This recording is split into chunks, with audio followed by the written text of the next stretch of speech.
Maybe he doesn't want the American people, all of you watching tonight, to know that he's paid nothing in federal taxes. That makes me smart. If he's paid zero, that means zero for troops, zero for vets, zero for schools or health. Now, if not paying taxes makes him smart, what does that make all the rest of us?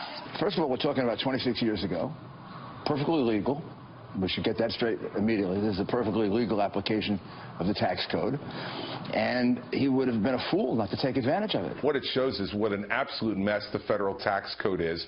And that's why Donald Trump is the person best positioned to fix it. Well, this was the story that drove a lot of news today. The New York Times had this story, and we asked a question before about Donald Trump's tax returns in our Fox polls. Does the fact that Donald Trump has not released his tax returns bother you, or is it no big deal? Bothers me, 46%, no big deal, 52%. Today, Trump tweeting, "I know our complex tax laws better than anyone who's ever run for president, and I'm the only one who can fix them." Hashtag failing New York Times. Let's bring in our panel. Tucker Carlson, host of Fox and Friends Weekend. A.B. Stoddard, associate editor at Real Clear Politics. Tom Rogan, columnist for the National Review. And David Drucker, senior congressional correspondent for the Washington Examiner. Okay, David, how's it play? Well, look, I think that when you're dealing with both of these candidates who are both very unpopular and have a lot of problems, any day that you're on defense, any day that you're not talking about your message and making your opponent explain all of their flaws and all of the challenges that they have, that's a losing day for you. And I think that coming out of the debate and coming out of the week that Donald Trump had, I don't think that this does him any favors. Now, does it cost him with his base? No. His base will never abandon him. But his challenge is to get from his base to just over the top and a little more than Clinton, and this does not help him get there. Okay, we should point out this is from 1995. The New York Times says they got a manila envelope with the tax returns, Tucker, and that in there was a loss of more than $900 million that legally Trump could take as a loss and then not have to pay taxes. Right, for 15 years forward and 3 years back. It's obviously not good for Trump. It doesn't look good. It comes at a bad time. But what exactly is he being accused of, if you think about it? Not paying more than he needed to in his federal taxes? That's a pretty high standard. Did Hillary pay more than the feds wanted her to pay last year? Did George Soros, did Tom Steyer? No. So, I mean, really what you're looking at, and I think Trump should say this, is a corrupt tax code, part of a rotten system.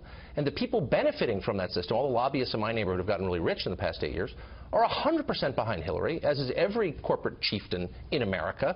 And so it could be sort of a perfect moment for Trump to say, as he said sort of inarticulately before, the system is rotten, I know, because I'm benefiting from it, and the people, other people benefiting from it are supporting her. That should tell you everything. Tom, what about that argument? You know, he puts out this picture, and he references it all the time, of the big stack of documents that he has to file, he says, with the IRS whenever he files taxes. Is that a compelling argument for him to make in the wake of this story that many people say is just negative and doesn't play well?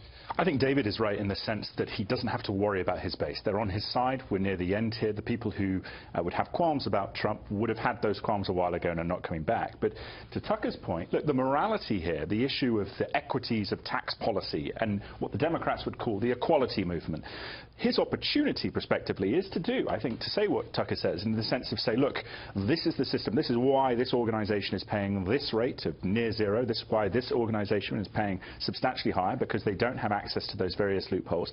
The tax code is something that every American really, well, 90% of Americans will have experience of, and not good experience. So it's articulatable in a way that in these closing 4 weeks gives him, or 5 weeks, gives him that opportunity. AB.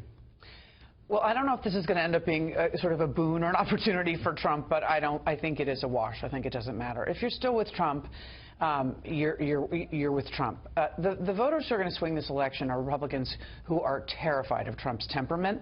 That is the defining issue. Those voters are likely going to stay home and not support Hillary, in which case Trump can win. If they get over their loathing of Hillary and vote for her, she wins. Those are the people that say, wow, he made fun of someone collapsing in the street when she didn't feel well. That's not the temperament that I'm looking for. Wow, he says, watch a sex tape on tweet at 3 in the morning about a Miss Universe. That's not really the temperament I'm looking for in president. It's not about the taxes. It's really not. It's not about the fact that he has some racists in his crowd. It is always about whether or not he can keep it together as commander-in-chief. By the way, before we leave the tax issue, Forbes reported back in 2014 that the New York Times paid no taxes, and went into all the reasons why. There are many companies who don't, under the law, as Tucker says. GE was tagged with not paying. Okay, Tucker, let's turn to this next part, and this is the Clinton audio from a Clinton fundraiser talking about Bernie Sanders' supporters and what they were kind of promised. I am occupying from the center left to the center right, and I don't have much company there. There is a sense of disappointment among young people about politics. They're children of the Great Recession, and they are living in their parents' basement. And the idea that maybe, just maybe, you could be part of a political revolution is pretty appealing. And basically she goes on to say that they were sold a bill of goods that wasn't practical. There's been a lot of debate about who the real Hillary is, and I think we can be certain that when she speaks to donors, she's as real as she ever is. So I think this is what she really thinks. But do you think she's center-left to center-right? You know, I think she probably is temperamentally. I know she has contempt for the left. I know she has contempt for the right, and that's part of her problem. I mean, a key part of governing is having empathy for the people over whom you rule, and she clearly has contempt for the losers in the globalization deal that we've had, both on the left and the right. Does this do anything for her turnout? They're very concerned about millennials in the Clinton. Well, and they ought to be. There's one group, you think your average rural white guy dislikes Hillary? No, only marginally more than your average Starbucks barista in Mendocino County with a face piercing. I mean, they just don't either. Neither group likes Hillary at all. And in this latter category, it's a big problem for her. Have you seen a lot of face piercings with your baristas?